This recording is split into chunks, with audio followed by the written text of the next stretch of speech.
Hello student, आज के इस वीडियो में हम मैथ्स फोर्स के स्टैटिस्टिकल टेक्निक सेकंड के आगे कंटिन्यू करते हुए probability density function, probability distribution function या कंटिन्यूअस डिस्ट्रीब्यूशन फंक्शन या उससे रिलेटेड न्यूमेरिकल के बारे में सीखेंगे।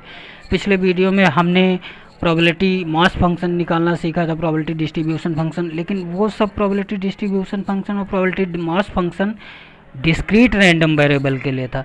इस वीडियो में हम प्रोबेबिलिटी डेंसिटी फंक्शन निकालेंगे, प्रोबेबिलिटी डिस्ट्रीब्यूशन फंक्शन निकालेंगे या क्युमुलेटिव डिस्ट्रीब्यूशन फंक्शन, ये सब हम कंटिन्यूअस रैंडम वेरिएबल के लिए काम करेंगे।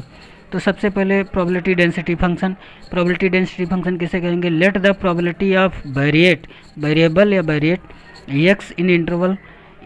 आपके पास मान लीजिए कुछ वेरिएबल की प्रोबेबिलिटी, किसी वेरिएबल मान लीजिए वेरिएबल आपका इंटरवल में दिया हो सकता है, ये -∞ to ∞ इंटरवल में x की वैल्यू दी हो सकती है आपकी।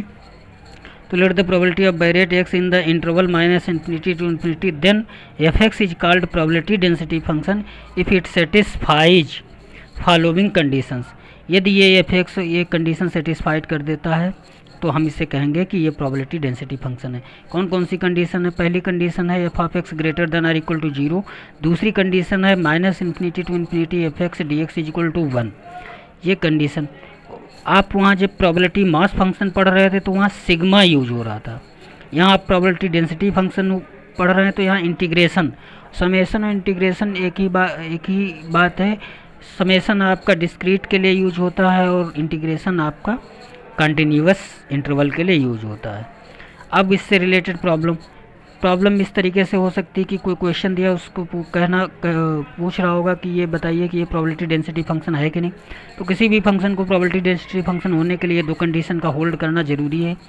तो ये प्रॉब्लम है, if the function f(x) is defined by f(x) is equal to ये दिया हुआ इस इंटरवल में दिया हुआ x जहाँ पर लाई बिटवीन 0 to ∞। हमसे कह रहा है कि find the value of c which changes f(x) to a probability density function. हमें c की, ये जो c इसमें यूज है, इस c की वैल्यू बतानी है और वैल्यू तब बतानी है जब ये f(x) हमारा डेंसिटी फंक्शन में बदल जाए। तो हम सोल्यूशन इसका स्टार्ट करेंगे तो लिखेंगे f(x) will be a density function if it satisfies f(x) greater than और इक्वल टू 0 और -∞ to ∞ f(x) dx is equal to 1। ये दो कंडीशन यदि ये f(x) इस इंटरवल में होल्ड कर जाता है तो हम कहेंगे कि ये given function will be density function. यहाँ पर लिखा, इसमें c इन्वॉल्व है, e⁻x इन्वॉल्व है, तो इसके बारे में बताया गया कि since e⁻x is always positive, e⁻x हमेशा पॉजिटिव क्यों होता है? क्योंककि e⁻x को आप ये लिख लेंगे 1/e⁻x और 1/e का मतलब होता है 2.718 की पावर x, और यहाँ पर इंटरवल x की वैल्यू 0 से ∞ है। 0 से ∞ के बीच में आप इसकी कुछ भी पावर रखेंगे आपकी वैल्यू जो है हमेशा पॉजिटिव मिलेगी। तो लिख दिया गया since e⁻x always positive for value of x lying between 0 and ∞। तो e⁻x पॉजिटिव है, f(x) ग्रेटर देन और इक्वल टू 0 होना चाहिए, f(x) की वैल्यू हमेशा पॉजिटिव होनी चाहिए। तो ये पॉजिटिव है, तो इसको पॉजिटिव होने के लिए c का पॉजिटिव होना बहुत ज़रूरी है। तो हमने लिख दिया the condition will be satisfied, पहली the condition first will be satisfied if c greater than और इक्वल टू 0। फिर अब इसमें हम दूसरी कंडीशन भी सेटिस्फाइड करवाएंगे। दूसरी कंडीशन हमने लिखा from second condition. Second condition क्या थी? -∞ to ∞ f(x) dx is equal to 1 थी, लेकिन यहाँ पर ये -∞ से ∞ दिया हुआ, लेकिन यहाँ पर हमारा क्वेश्चन में f(x) जो है 0 से ∞ के बीच में दिया हुआ है। तो इसलिए हम इस -∞ से ∞ की लिमिट को ब्रेक कर लेंगे। ब्रेक कैसे कर रहे हैं? पहले -∞ to 0 जा रहे हैं, फिर 0 से ∞। ये टोटल आपका -∞ to ∞ ही लिखा है, लेकिन -∞ to ∞ f(x) नहीं है तो इसलिए उसको 0 कंसीडर करेंगे। 0 से ∞ के बीच में f(x) की वैल्यू c e⁻x है वो लिखती और dx ये इज इक्वल टू 1 बराबर में चलता रहेगा। अब यहाँ पर इसका इंटीग्रेशन करेंगे तो e⁻x का इंटीग्रेशन -e⁻x होता है। ये लिमिट अप्लाई कर देंगे ∞ to 0 या 0 to ∞। तो यहाँ पर माइनस, पहले अपर लिमिट अप्लाई किया तो -c x की जगह पर -∞ रख दिया, फिर माइनस करेंगे और लोअर लिमिट अप्लाई करेंगे तो फार्मूले से और माइनस यहाँ क्वेश्चन में गिवन है तो माइनस माइनस प्लस हो जाएगा। सी एक्स की जगह 0 रख देंगे, ई की पावर 0। तो यहाँ पर ई की पावर माइनस इन्फिनिटी आपका 0 होता है। ई की पावर माइनस इन्फिनिटी को 1 बाई ई की पावर इन्फिनिटी, ई का मतलब 2.7 इन्फिनिटी, 2 की पावर इन्फिनिटी मतलब infinity is equal to 1 by infinity is equal to 0 हो जाएगा। तो ई की पावर इन्फिनिटी आपको मान करके चलना कि 0 वैल्यू, तो ई की पावर माइनस इन्फिनिटी की 0 होने से 0 into c is equal to 0 हो जाएगा। यहाँ ई की पावर 0 1 होता है, सी है तो सी इज इक्वल टू 1। ये आपको सी की वैल्यू मिल गई। अब नेक्स्ट में हम उसको क्या कहते हैं, कुछ जैसे हम पिछले वीडियो में डिस्क्रीट रैंडम वेरिएबल के लिए हमने मीन, वेरिएंस और एसडी निकालना सीखा था, या कंटिन्यूअस रैंडम वेरिएबल के लिए भी हम मीन, वेरिएंस, एसडी निकालना और सारे फार्मूले सीखेंगे। तो हाँ, और फार्मूले हम सीधे लिख देते हैं। लिखा है let f x be the probability density, PDF का मतलब probability density function. Let f x be the probability density function of a random variable x where x is defined from minus infinity to infinity. X के बारे में बताया गया कि जो minus infinity to infinity के बीच में लाई करता है। तो मीन का फार्मूला होता है integration minus infinity to infinity x into f x d x. यदि मान लीजिए हार्मोनिक मीन भी निकालना, तो हार्मोनिक मीन का फार्मूला होता है, इसे 1/s से डिनोट करते हैं, minus infinity to infinity 1/x f x d x. हालांकि निकालने की ज़रूरत नहीं पड़ेगी, फिर भी फार्मूले लिख दिए गए। Geometric mean is equal to minus infinity to infinity log x into f x d x होता। आपको वेरिएंस निकालना जरूर पड़ सकता है, तो वेरिएंस का फार्मूला होता है, वेरिएंस को म्यू टू से डिनोट करते हैं। Mu two is equal to होता है minus infinity to infinity integration, यहाँ पर एक्स स्क्वायर लिखा है, याद रखना है, x square into f x d x, minus ये है integration minus infinity to infinity x into f of x d x, इसका होल स्क्वायर। या फिर इस फार्मूले को थोड़ा साफ लिख लेते हैं। Mu two is equal to क्या लिखा, minus infinity to infinity x square f x d x minus infinity to infinity x into f x d x का होल स्क्वायर। ये फार्मूला वेरी इंपॉर्टेंट है, आपको याद रखना। फिर इसके बाद आपको एच डी निकालना पड़ सकता है, तो एच डी का फार्मूला होता है, आपने जब वेरिएंस निकाल लिया तो H D is equal to होता है अंडर रूट वेरिएंस। इस तरीके से आपसे क्वेश्चन में कहा जा सकता है प्रोबेबिलिटी डेंसिटी फंक्शन के लिए आप वेरिएंस, मीन और एच डी फाइंड करिए, तो आप वो फार्मूले याद रखिए और उसको लगाइए। अगला टॉपिक है इसमें कॉम्युलेटिव डिस्ट्रीब्यूशन फंक्शन। जैसे हम डिस्क्रीट रैंडम वेरिएबल के लिए प्रोबेबिलिटी डिस्ट्रीब्यूशन फंक्शन पता करते थे, ऐसे हम कंटिन्यूअस रैंडम वेरिएबल के लिए भी प्रोबेबिलिटी डिस्ट्रीब्यूशन फंक्शन पता करेंगे, लेकिन ये इसे कॉम्युलेटिव डिस्ट्रीब्यूशन फंक्शन मतलब CDF या प्रोबेबिलिटी डिस्ट्रीब्यूशन फंक्शन या फिर हम इसे कंटिन्यूअस डिस्ट्रीब्यूशन फंक्शन भी बोल सकते हैं। तो ये किसे कहते हैं, let x be a continuous random variable having probability density function f x. X एक कंटिन्यूअस रैंडम वेरिएबल है और एफ एक्स एक प्रोबेबिलिटी डेंसिटी फंक्शन है। देन एफ सफिक्स में ये कंटिन्यूअस रैंडम वेरिएबल का इंटरवल पूरा लिखा हुआ है कैपिटल एक्स से, f of x will be cumulative distribution function. ये कॉम्युलेटिव डिस्ट्रीब्यूशन फंक्शन होगा यदि f x is equal to इस एफ ऑफ सफिक्स में x of x is equal to को हम इसे कैपिटल पी मतलब probability of x is less than x भी लिख सकते हैं। ये इक्वल टू होता है लोअर लिमिट माइनस इन्फिनिटी होती है, अपर लिमिट यहाँ पर जो वैल्यू होती है वो होती है, लेकिन इसकी जगह पर मान लीजिए आपका 2, 3, 4, 5 कुछ भी लिखा है तो आप वो वैल्यू न लिख करके सीधे एक्स लिखेंगे। यहाँ पर जो फंक्शन होगा दिया प्रोबेबिलिटी डेंसिटी फंक्शन वो लिखेंगे, फिर इसको इंटीग्रेट कर लेंगे। इंटीग्रेशन में एक्स की जगह तो एक्स ही रहेगा, लोअर लिमिट आपको अप्लाई कर देना। यहाँ पर जो एक्स है मान लीजिए 2, 3 वो नहीं रखना, केवल वेरिएबल एक्स ही रखना है। इसे आप simply capital F of x भी लिख सकते हैं या फिर ऐसे डिनोट कर लीजिए। अब एक बात आती है कि मान लीजिए आपको कॉम्युलेटिव डिस्ट्रीब्यूशन फंक्शन दिया है तो प्रोबेबिलिटी डेंसिटी फंक्शन फाइंड करना हो सकता है, या प्रोबेबिलिटी डेंसिटी फंक्शन दिया है तो कॉम्युलेटिव डिस्ट्रीब्यूशन फंक्शन फाइंड करना। यदि आपके पास कॉम्युलेटिव डिस्ट्रीब्यूशन फंक्शन दिया हुआ है तो उसका एक बार आप एक्स के रेस्पेक्ट में डिफरेंशिएट कर देंगे तो आपको प्रोबेबिलिटी डेंसिटी फंक्शन पता चल जाएगा। ये आपका प्रोबेबिलिटी डेंसिटी फंक्शन है, ये आपका कॉम्युलेटिव डिस्ट्रीब्यूशन फंक्शन है। ये relation between cumulative distribution function and probability distribution function है, आपको याद रखना है। फिर property of CDF cumulative distribution function की प्रॉपर्टी आपको ध्यान रखनी है।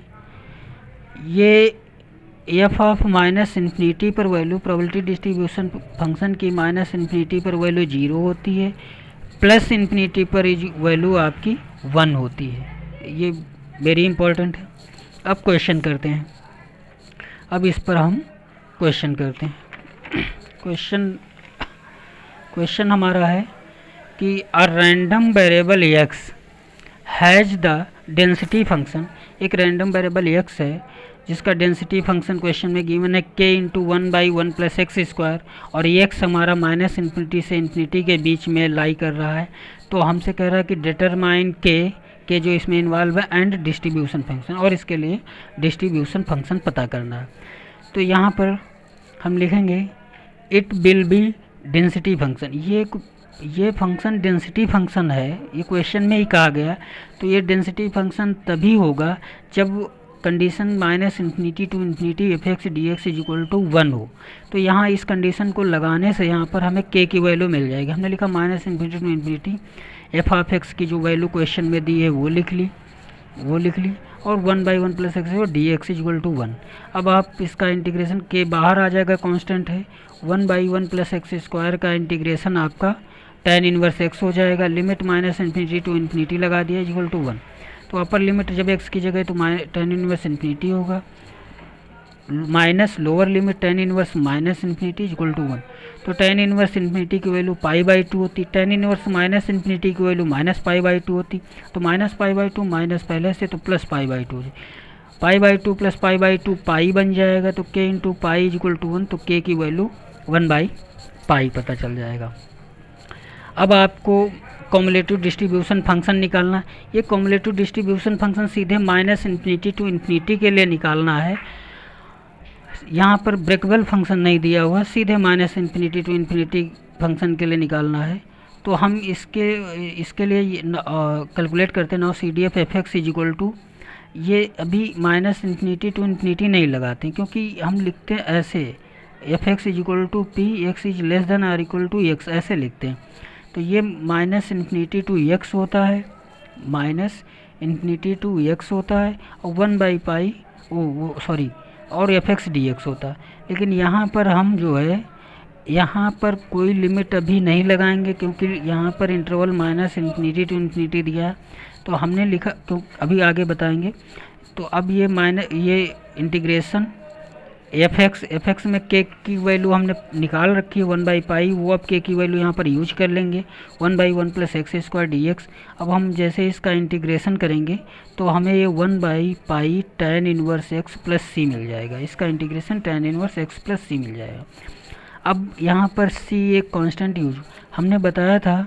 यहाँ पर आपका ये स्मॉल x इन्फिनिटी काम कर रहा है, तो वो अपर लिमिट हम प्रोबेबिलिटी डिस्ट्रीब्यूशन फंक्शन निकालने में हम नहीं अप्लाई करते हैं, हम हमेशा लोअर लिमिट अप्लाई करते हैं। यहाँ पर ये माइनस इन्फिनिटी एक्स ही लिखा जाएगा। तो हम लोअर लिमिट जब इसमें हम अप्लाई करेंगे तो हम वहाँ से कांस्टेंट की वैल्यू पता कर लें।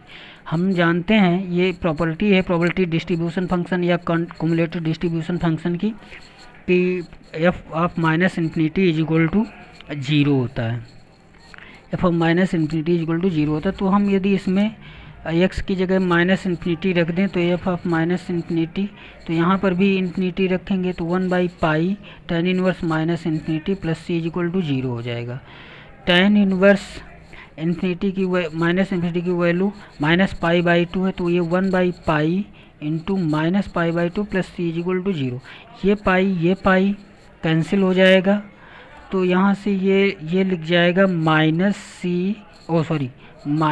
1/2 plus C is equal to 0।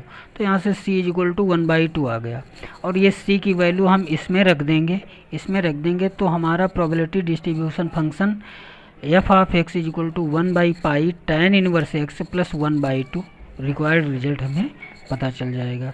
अब इसी पर बेस्ड हम अगली प्रॉब्लम एक कर लेते हैं। ये प्रॉब्लम है, लिखा है, क्वेश्चन दिया हुआ लिखा है द डायमीटर से x of an electric cable is assume to be a continuous random variable with probability density function. हमें एक प्रोबेबिलिटी डेंसिटी फंक्शन दिया हुआ है, वो भी 0 से एक्स की वैल्यू 0 से 1 के बीच में। हमें ये सबसे पहले चेक करना है कि ये प्रोबेबिलिटी डेंसिटी फंक्शन है कि नहीं। दूसरी बात, हमें इसके लिए क्युमुलेटिव डिस्ट्रीब्यूशन फंक्शन भी पता करना है। तो हम प्रोबेबिलिटी डेंसिटी फंक्शन के बारे में जानते हैं कि -∞ to ∞ fx dx equal to 1 होता है। तो यहाँ पर हमारे पास जो fx दिया हुआ वो 0 से 1 के बीच दिया हुआ है। तो हम इस लिमिट को 0 से पहले -∞ से स्टार्ट करेंगे, 0 तक आएंगे, फिर 0 से 1, फिर 1 से ∞ पहुँचेंगे। तो यहाँ पर हमने इस लिमिट को ब्रेक कर लिया, -∞ टू ∞, सॉरी पहले तो हमने ये लिख लिया -∞ to ∞ f(x) dx is equal to, इसको फिर लिमिट में आगे ब्रेक कर लिया, ये लिखा -∞ to 0 f(x) dx plus 0 to 1 f(x) dx plus 1 to ∞ f(x) dx लिख लिया। अब -∞ टू 0 के बीच में f(x) नहीं दिया हुआ तो 0 कंसीडर करेंगे, लिख लिया। फिर 0 से 1 के बीच में f(x) 6x ब्रैकेट में 1 - x दिया हुआ है, तो हमने इस f(x) 0 से 1 के बीच में लिख लिया। 1 से ∞ के बाद हमें f(x) नहीं दिया हुआ है, तो उसको हमने 0 कंसीडर कर लिया। अब हम जो है ये इसका इंटीग्रेशन कर लेंगे, ये 6 बाहर कर लिया, x को अंदर मल्टीप्लाई x - x² बन जाएगा। इस तरीके से हमने ये लिख लिया।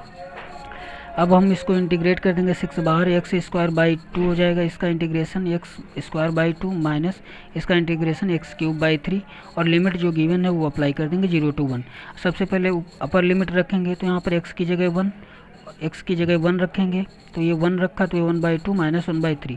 फिर लोअर लिमिट अप्लाई करेंगे तो -0 हो जाएगा, x की जगह 0 रखने से भी 0 हो जाएगा, 0 रख दिया। अब ये 6 × 1/2 माइनस 1/3, इसको सॉल्व करेंगे तो 6 × 1/6 हम देख रहे हैं कि ये इक्वल टू 1 आ गया। मतलब -∞ टू ∞ f(x) dx की वैल्यू जो है वो आपकी 1 आ गई। अतः given function is probability density function, ये प्रोबेबिलिटी डेंसिटी फंक्शन है। इसका दूसरा पार्ट है, इसके लिए हमें CDF पता करना है। CDF पता करने के लिए क्या करना है आपको, हम CDF पता क्युमुलेटिव डिस्ट्रीब्यूशन फंक्शन पता करना है। क्युमुलेटिव डिस्ट्रीब्यूशन फंक्शन का फार्मूला होता है f(x) is equal to p(x) is less than x is equal to -∞ to x और ये f(x) dx होता है। इसको ध्यान रखना, ये फार्मूला होता है। तो यहाँ पर हमारा जो फंक्शन दिया हुआ है वो फंक्शन हमारा 0 से 1 के बीच में दिया हुआ, 1 के इधर नहीं दिया हुआ और 0 के इधर फंक्शन नहीं दिया हुआ। तो सबसे पहले हमने ये फार्मूला लिख भी दिया। सबसे पहले हम मान लीजिए x की ऐसी वैल्यूज के लिए निकाल रहे हैं जब x -∞ टू 0 के बीच में लाई कर रहा, तो हमने f(x) इज इक्वल टू लिखा p(x) इज लेस देन 0। हमने कहा था कि ये लिमिट जो है यहाँ पर 0 नहीं लिखेंगे, अप्लाई नहीं करेंगे। हमने -∞ से स्टार्ट किया, ये 0 के लिए निकाल रहे हैं। अब -∞ से 0 के बीच में f(x) वहाँ पर क्वेश्चन में नहीं गिवन है, इसलिए हमने उसको 0 कंसीडर किया dx। तो जब 0 तो ये इज इक्वल टू 0 आ जाएगा। अब हम x की ऐसी वैल्यूज के लिए कि 0 से ऊपर लेस देन 1 के लिए कंसीडर कर रहे हैं, तो 0 से ऊपर और लेस देन 1, या हम सीधे कहें ये हमें प्रोबेबिलिटी क्युमुलेटिव डिस्ट्रीब्यूशन जो फंक्शन निकालना है वो p(x) इज लेस देन 1 के लिए निकालना है। तो हम शुरुआत से ही -∞ से ही करेंगे, तो ये -∞ से 0 आया, फिर 0 से हम ये वैल्यू इसमें रखी नहीं जाएगी, ये अपर लिमिट रखी नहीं जाएगी, जिसके लिए भी आप क्युमुलेटिव डिस्ट्रीब्यूशन फंक्शन निकाल रहे हैं वो रखी नहीं जाएगी, बार बार बताया जा रहा। यहाँ पर x लिखेंगे। अब हमने यहाँ पर -∞ टू 0 के बीच में f(x) 0 था, तो ये 0 लिख लिया गया। 0 से 1 के बीच में f(x) आपका क्वेश्चन में गिवन है 6x 1 - x, वो लिख लिया, dx कर दिया। अब इसकी वैल्यू 0 हो गई, ये आपका 0 टू x हो गया, 6x - x²। आप इसमें इसको इंटीग्रेट कर लीजिए, इंटीग्रेशन करने के बाद ये आएगा। अपर लिमिट में x की जगह x ही रखना है और लोअर लिमिट अप्लाई कर देनी है, तो 0 लिख दिया। तो इस तरीके से आपको रिजल्ट ये मिल जाएगा। अब मान लीजिए x जो है 1 से बड़ा और ∞ के बीच में, तो जब यहाँ पर less than or equal to infinity हो, less than or equal to infinity हो, तो बिना सोचे आपको एफ ऑफ एक्स की वैल्यू 1 रख देनी है, क्योंकि F of infinity is equal to 1 होता है ये क्युमुलेटिव डिस्ट्रीब्यूशन फंक्शन की।